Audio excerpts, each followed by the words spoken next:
Hundreds marched through Reading in support of teachers as they strike again over pay and school funding, leaving many children at home. Hundreds of teachers and their supporters marched through Reading today as they rallied for more pay and better funding for schools.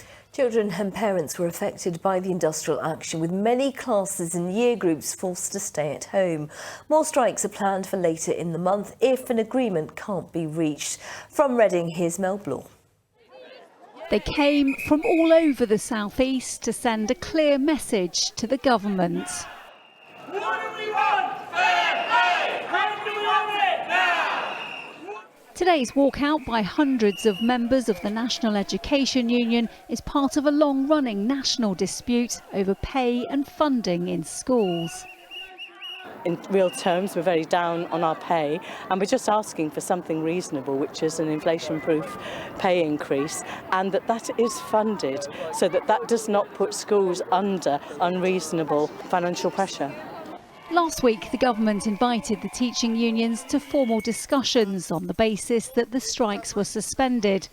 But the NEU has called on the Education Secretary to drop preconditions and instead make a serious offer on pay. To avert strikes, which we desperately want to do, then what we need to do is for the NEU to pause the strikes, come around the table and let's start those serious negotiations with the other unions. Most teachers received a 5% pay rise this year, and last week the government suggested they get another 3% from September. But the NEU argues that's not enough to keep up with the cost of living. Well, I've been in teaching for the last 10 years and currently I'm an assistant head, and I've actually just got poorer over the last 10 years. I'm a retired university college lecturer now, but I've got family and friends who are in the teaching profession.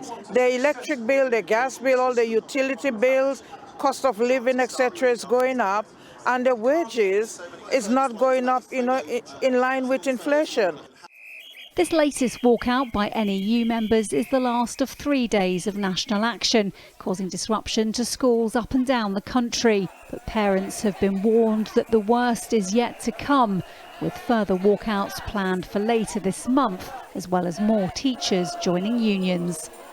Mel Bloor, ITV News, Reading.